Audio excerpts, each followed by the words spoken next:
Up, up, up.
Welcome to Vintage Garage. Glad you're here.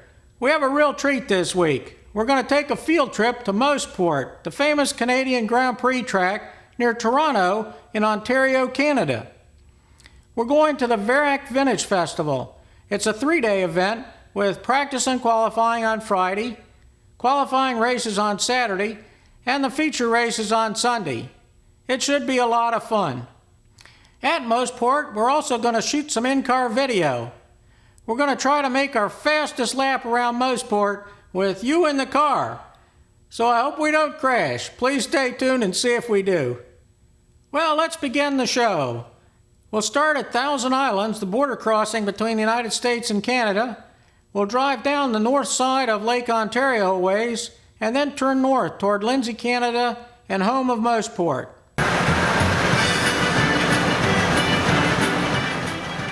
We arrived at the Thousand Islands Bridge and the border crossing into Canada around 10 a.m. on Thursday. There are actually 2 long bridges at Thousand Islands. We're on the first, the tallest, and it spans the St. Lawrence River. Once we get this close to the track, we put our theme music to Vintage Garage on the CD player and put it on continuous play for the rest of the trip.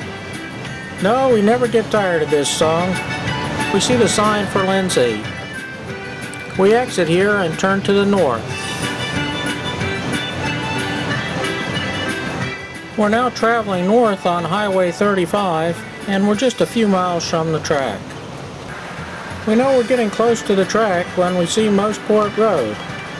We turn left on Mosport Road, head down a ways, make another right, and then a left, and we're into the track. We enter the paddock by going down the pit lane and under the Michelin Bridge. This is the same route the race cars take when they come into the pits and exit the pits into the paddock. The entrance into the paddock is at the end of pit lane. We go down this little hill and make a right and head to the top tier of the paddock, looking for our favorite spot. The wood buildings up to the right are the garages left over from the Formula One days.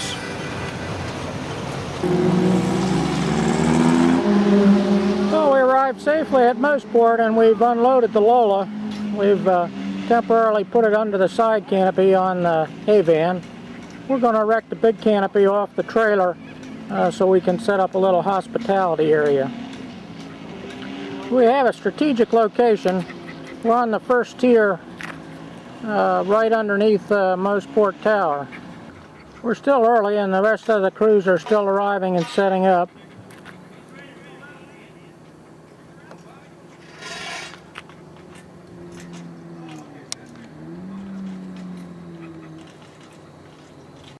One of the first steps in setting up the rig is to assemble the frame for the canopy for the trailer. One trick that I do is the corners have an odd shape to them, We pre-assemble the corner pieces to the conduit that matches that end of the canopy. Right here is a bolt that we put in tightly and never remove. The other end we have a thumb screw that we put on it every time. And that saves time. We always know which corner of the canopy frame goes at which side of the canopy. So the next step is to put on the tarp on the canopy. Now the canopy is just affixed to the conduit pieces with rubber bungees. When we get to the corner, all we do for the corner is we put it over like that. And there's one more here.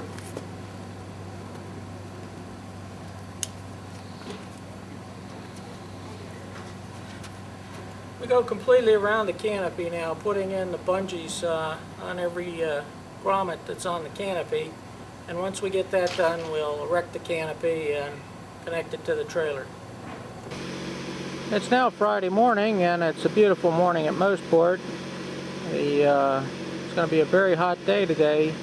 Have a canopy all set up, our little reception area, and we're ready for the day. A few of the crews have started to arrive and set up their equipment. Let's go by and take a look at some of them. Parked next to us is the big rig of J.R. Mitchell and GMP Racing. And he has a collection of cars under his canopy, all driven today by Travis Ingen. There's quite a nice collection of cars.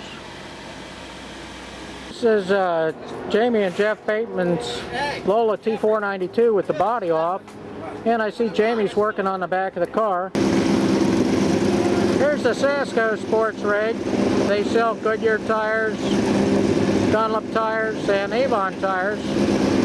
And we try to give them our business. They're real good guys to work with. Here's an interesting transport. This belongs to the McUrchin Deep Steam team. Let's have a look inside and see how it's outfitted. They have a pretty nice setup in here. They've got ramps that are made out of expanded metal, so they're lightweight. They have their storage racks on the side. They have a sunlight in the top. Provides natural lighting. And then a door to the cab in the front so that you can go from the cab to the back. It's quite a nice rig. This is Jeff Bateman, president of VARAC. He's addressing the drivers at the drivers meeting.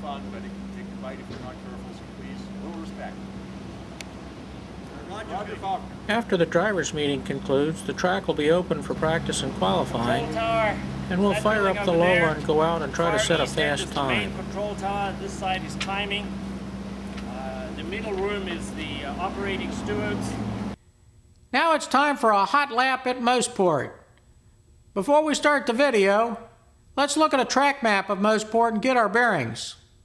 Our hot lap at Mosport begins as we go under the pedestrian bridge right near the start-finish line on the pit straight, halfway between turn 10 and turn 1.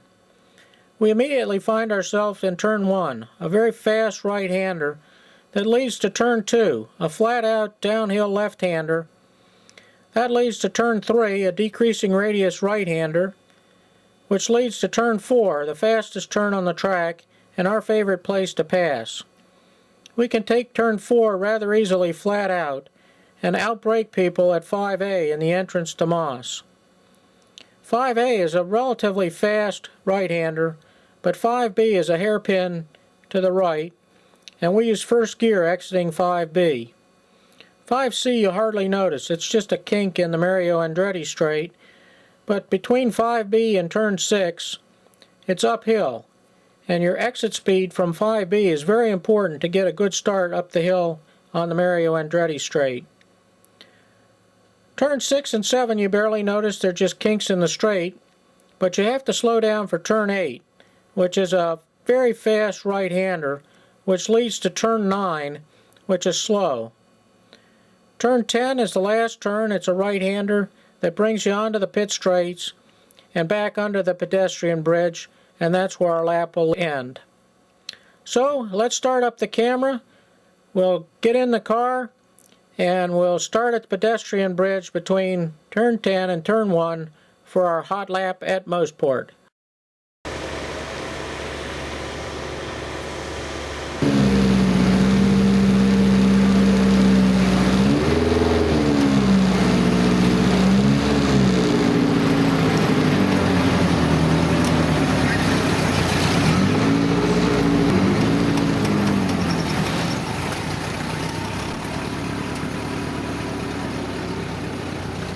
Our hot lap at Mosport begins as we go under the pedestrian bridge right near the start-finish line on the pit straight, halfway between turn 10 and turn 1.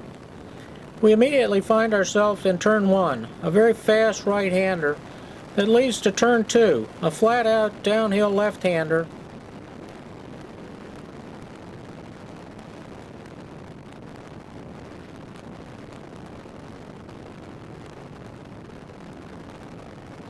that leads to turn 3, a decreasing radius right-hander,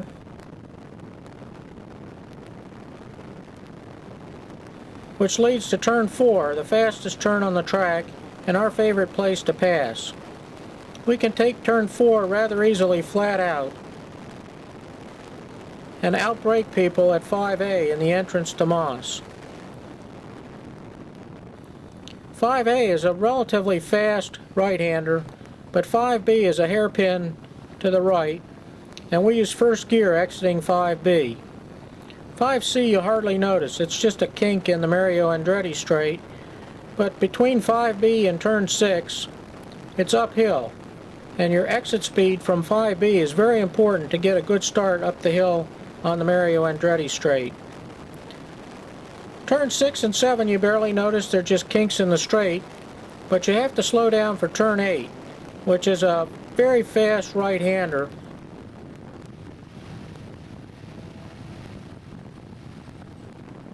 which leads to turn 9, which is slow. Turn 10 is the last turn. It's a right-hander that brings you onto the pit straights and back under the pedestrian bridge, and that's where our lap will end.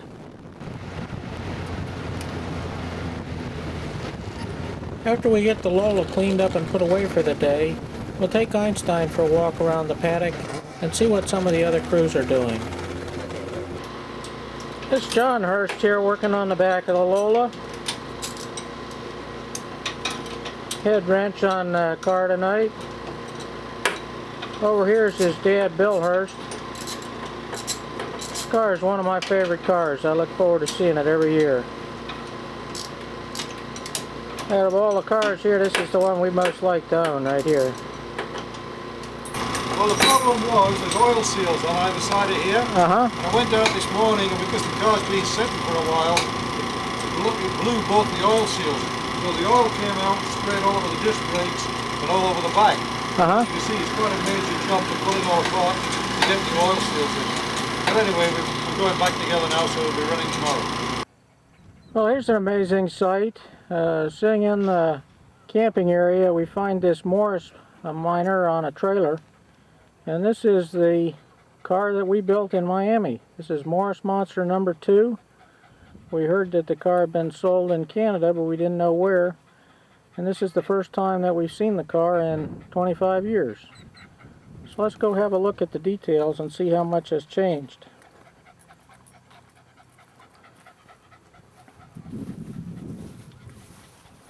This aluminum work to cover the door handles is original.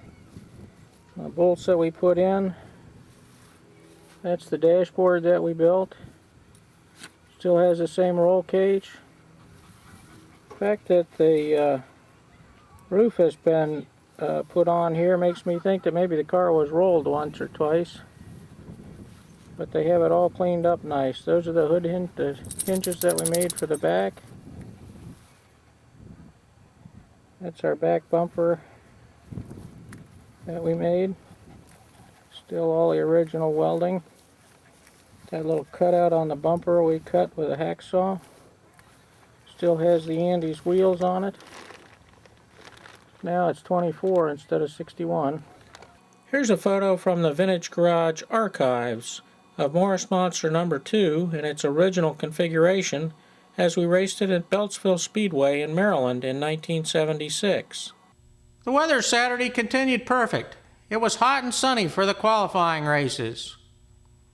In between the races, we walked over and interviewed Dick Baker from Belleville, Ontario. He has quite a collection of cars, more than 30 as we understand. Afterwards, it was time for our qualifying race, and we shot some more in-car video. Hope you enjoy it. This is the MG Liquid Suspension Indy car owned by Dick Baker. I'm going to walk over and have a talk with Dick. Can you tell me a little about the car? Well, this is kind of a unique piece. It's an Indy car, actually. It was built in '64, and it ran an Indy through to about 1970. And it's called the MG Liquid Suspension Special. North American built, was built in California by Joe Huffing. But the MG part of it is that it uses MG hydroelastic suspension on all four corners. That was a suspension system that they had at the time, using airbags, like an airbag, only filled with a liquid mixture of water and antifreeze. It meant that you could make the car fully adjustable on any corner by just changing the pressure. It's powered by an Offenhauser, originally with a 255 cubic inch, normally aspirated, and then they went to turbo with a 183 cubic inch turbo. Actually putting it as high as about 770 horsepower. Bit of an animal with that because it didn't have weight, it didn't have slicks as we know today. So you had to know what you were doing before you went out the track with this. We're actually going to run it with a smaller engine, with a 183 cubic inch engine.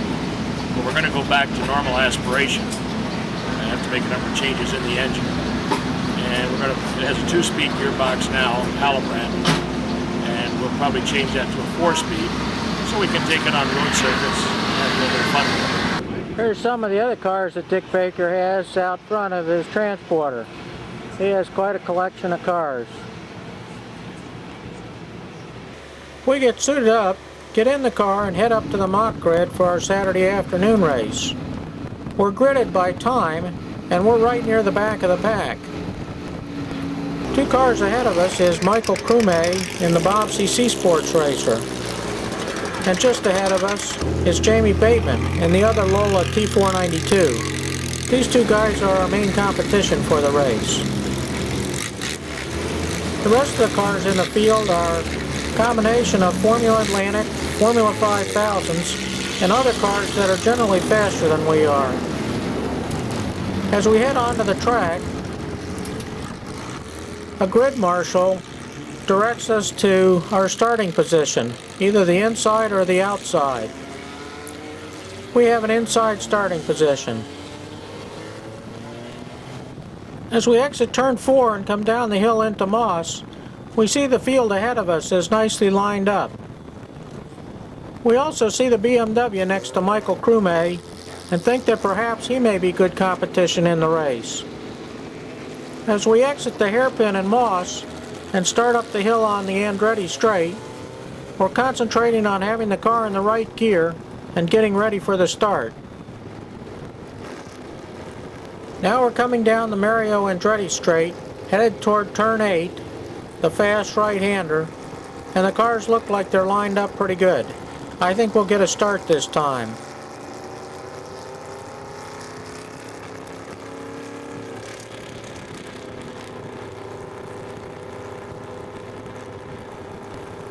As we come through turn 9, we can see up ahead, as cars exit turn 10, the leaders are already at the start-finish line and the race has started. Halfway through the race, we start to get lapped by the faster cars. We thought this guy came by pretty quick, but in just a second, Formula Atlantic comes by even faster. You can see that turn 8 can be taken almost flat out. We may be going too slow in turn 8.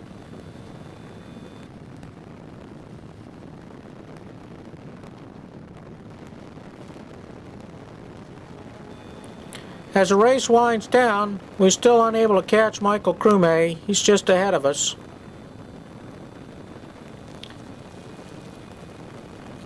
We can draw close, but we can't quite make it by. Now at the end of the race, we have a last chance to pass the BMW, and we're going to do it in our favorite spot, the flat out downhill left-hander, and outbreak him at Moss.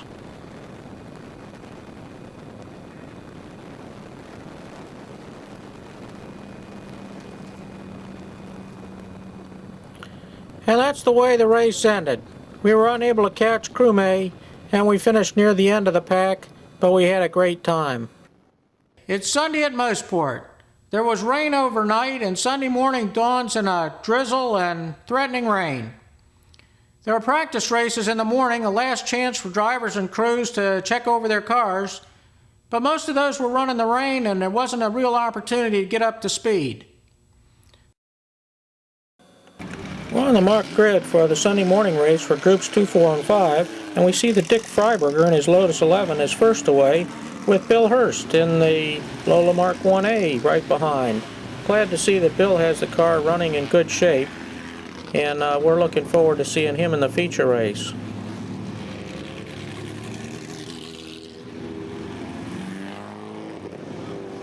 This race is going to be a good mix of early sports racers, including early Lotuses and early Lolas, as well as a mix of early production cars such as MGAs, TR3s, TR4s, and we even see the Daimler SP250 of Ted Humphreys.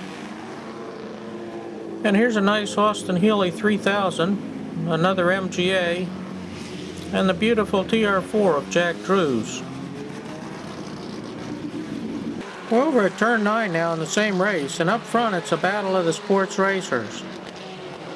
Further back in the race within the race are the production cars, and they put on a good show too. There's the Daimler, an MGA, a TR3, a few sports racers mixed in, another TR3. There's Jack Drews in the TR4 with the MGA hotly in pursuit. It began to rain heavily at the start of the Sunday morning Monoposto race, and most of the drivers just tiptoed around, saving their cars for the afternoon feature race. The weather quickly began to improve, and by the start of the F70 race, the track was starting to dry, and the wind was coming up. Dave Handy in the Sasco Sports Ralt RT1 four-cylinder Formula Atlantic car quickly built up a lead over the V8-powered McRae of Ray Boissonneau and the V8-powered Lola Formula 5000 of Brad Baker. Further back, in the race within the race, Michael Crewmay in the Bobsey Sports Racer continued to lead Jamie Bateman in the Lola T492. The track dried at noon, and the feature races were run under ideal track conditions. The track was dry and fast. We're now on the mock grid for the start of the Sunday afternoon Monoposto feature race. The skies have cleared, the sun is bright, it's a little windy, but it looks like it'll be a good race. Brad Baker is starting on the pole in a Titan Mark III. He's followed by Travis Ingen in a Chevron, and Lowell Blossom and Will Thomas in Brabhams. Dean Baker is first Formula Ford in the Caldwell. He's followed by Mark Giroux in a Brabham, Kevin Smith in the Titan Mark VI, Jamie Britnell and Ross Smith in Hawk DL2s, Simon Perkins in a Crosley, Andy Jesnewski's in a Hawk, Frank Newton in a Merlin, who's followed by Howard Freeman in the Brabham F2, and Larry Rossi in the Merlin Mark 11. Marty Bagby in the Lola, Gary Roberts in a Hawk, Rob McClellan in a Lotus 61, Gene Gattal in a Titan, Dan Schmuddy in a Lola, Jeremy Hinchcliffe in a Caldwell, Tom Berkey in the Chinook, Jeff Halen in a Lotus 69, John Nichols in a Lotus 61, Bob Woodward in a Cooper Formula Junior, Dave Gold in the Eldon, Dave Fenton in a Lotus 18 Formula Junior, Phil Lamont in a Lotus 18, Richard Barnes in a Merlin, Bob Cunningham in a Cooper, Charlie Wilson in the Zink Formula V, Jeff Bateman in the Stebro Mark IV, and Bob Woodward in the Lola Formula Junior. We got over to turn 9 in time to catch the pace lap of the Monoposto feature race. The cars looked lined up nicely. They'll take the green flag once they exit turn 10 and start down the pit straight at the start-finish line. Lap 1 is pretty hectic. The cars are up to speed now, Because it's still early in the race, the cars are bunched up and the action is high. Brad Baker must have spun somewhere on the first lap, because now he's working his way up through the pack. And Brad spins again in turn 9.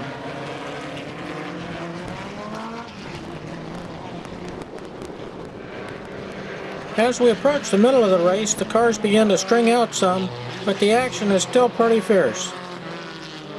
The real battle of the race is shaping up at the front of the Formula Ford field, where Kevin Smith in the Titan Mark VI is just barely holding off Dean Baker in the Caldwell. It was a clean race with no serious on-track incidents. A great way to end the weekend. After the feature races, it was time to break camp. We took down the Canopy, loaded the car, packed all our gear, said goodbye to our friends, and started for home.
Well, that's it for this week at Vintage Garage.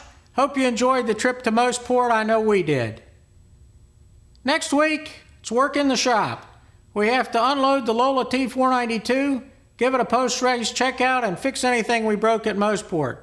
Then it's back to work on the Royale. We need to mount the mirrors, and we need to engineer and install a fire extinguisher system. That should be interesting. Hope you enjoy that. Please come back. Until next time, keep the shiny side up. We'll see you in a week.